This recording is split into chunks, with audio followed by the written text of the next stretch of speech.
الحمد لله وكفى والصلاة والسلام على عباده الذين اصطفى أما بعد فأعوذ بالله من الشيطان الرجيم بسم الله الرحمن الرحيم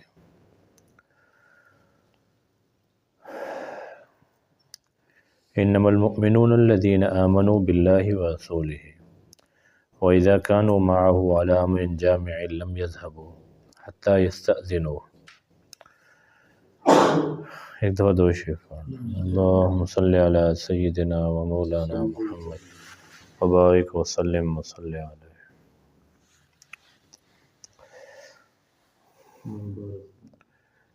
یہ آیات غزوہ خندق کے موقع پر نازل ہوئی. غزوہ خندق سن 5 ہجری میں پیش آیا. ارد گرد کے سارے قبائل یہ قریش مکہ کے جھنڈے کے نیچے جمع ہو کر کچھ 10,000 لوگ نبی کریم صلی اللہ علیہ وسلم اور مسلمانوں کو سے انتقام لینے کے لیے یہ مدینہ پہ الغار کی.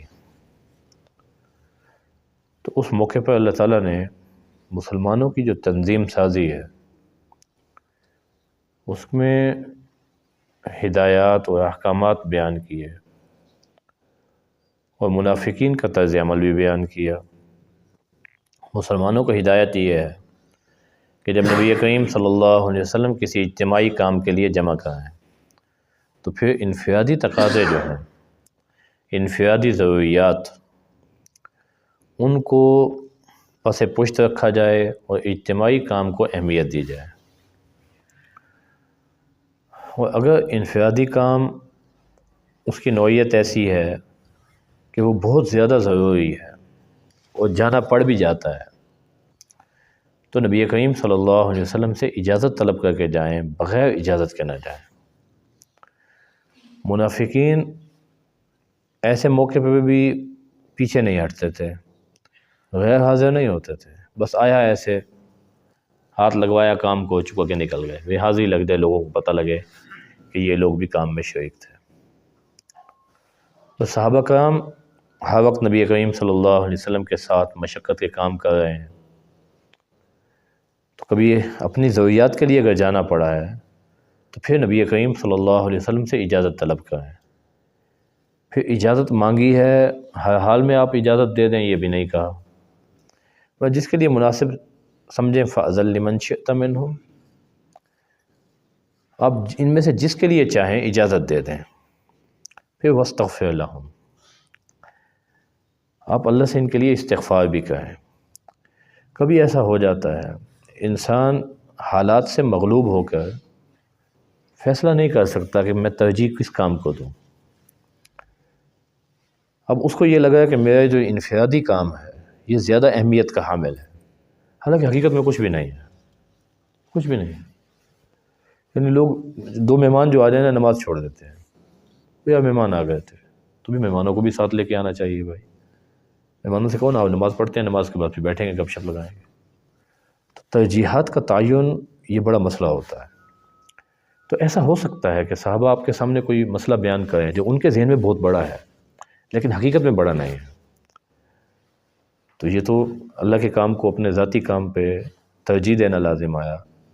تو فرمایا پھر آپ ان کے لیے استغفار کریں کہ انہوں نے یہ دانستہ ایسا نہیں کیا، جان بوجھ کے ایسا نہیں کیا، غفلت سے ہو گیا.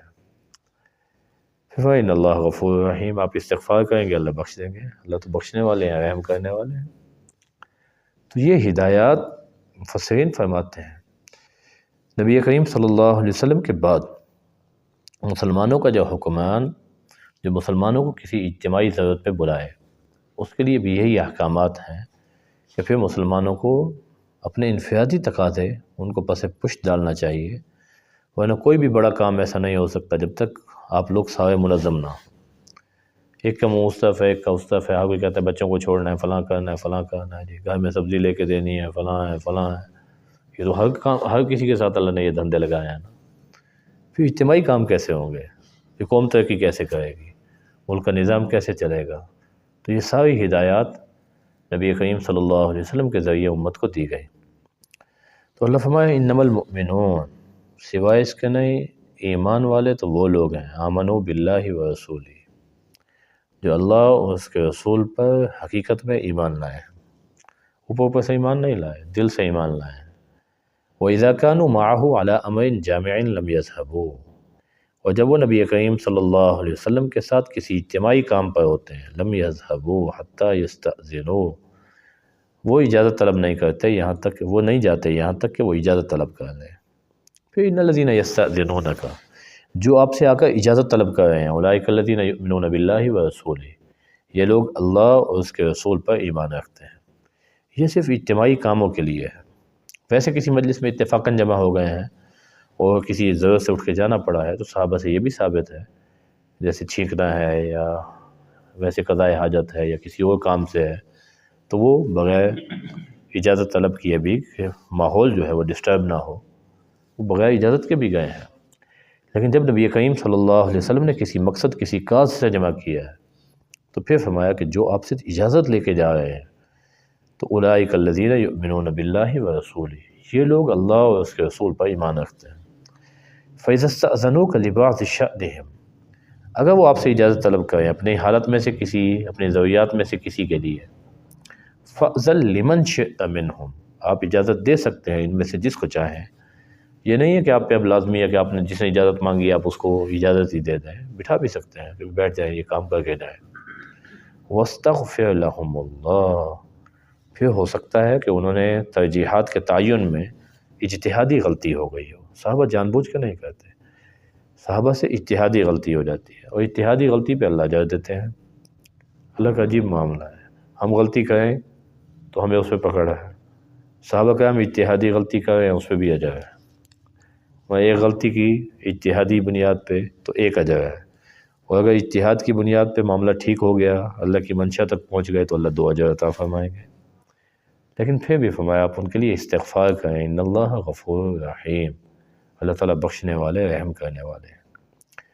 پھر فرمایا لا تجعلوا دعاء رسول بینکم کا دعاء بعضکم بعضا، اب اس کے 2 مطلب مفسرین نے بیان کیے اور دونوں ٹھیک ہیں۔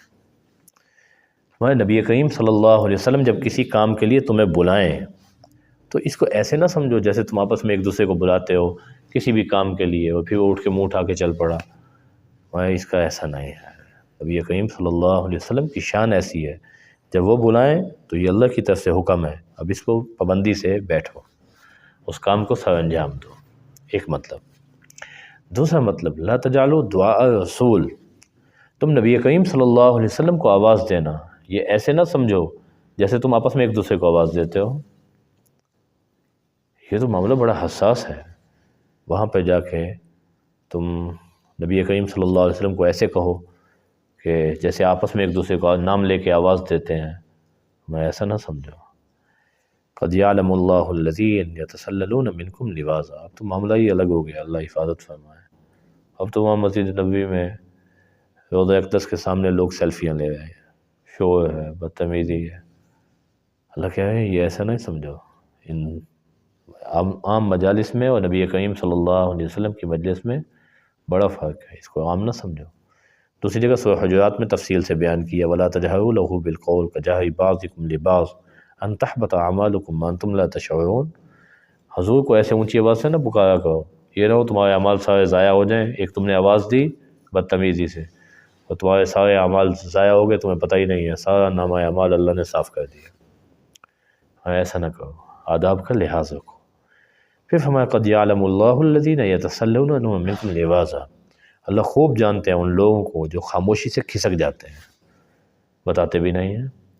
فَلْيَحْذَرِ الَّذِينَ يُخَالِفُونَ عَنْ أَمْرِهِ، چاہیے کہ باز آ جائیں، محتاط ہو جائیں وہ لوگ جو نبی کریم صلی اللہ علیہ وسلم کے حکم کی مخالفت کرتے ہیں۔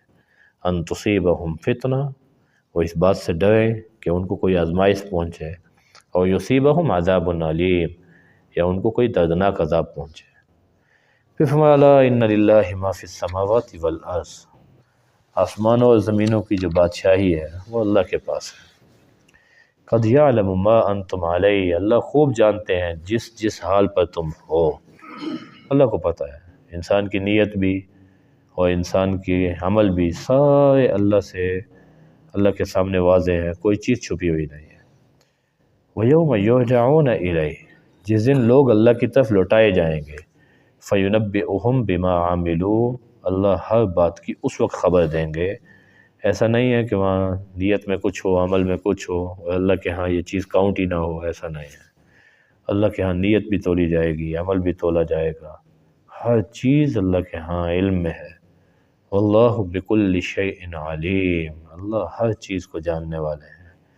الحمدللہ جب ہماری سورۃ النور مکمل ہو گئی، ہم نے سورۃ النور کی ابتدا میں بھی عرض کیا تھا، حضرت عمر رضی اللہ تعالیٰ عنہ اپنے حکام کو خط لکھا کرتے تھے، ہمیں علموا نساءکم سورۃ النور، اپنی خواتین کو سورۃ النور کی تعلیم دو اور سورۃ النساء کی۔ یہ احکامات جو ہے یہ گھروں میں دہرانے کے لیے ہیں۔ جب ہمیں پتہ ہی نہیں ہوگا کہ اللہ ہم سے کیسی زندگی چاہ رہے ہیں تو ہم ویسی زندگی کیسے گزار سکتے ہیں؟ وہی تو ہم پہ آنی نہیں ہے، وہی تو صرف انبیاء علیہ السلام پہ آتی ہے۔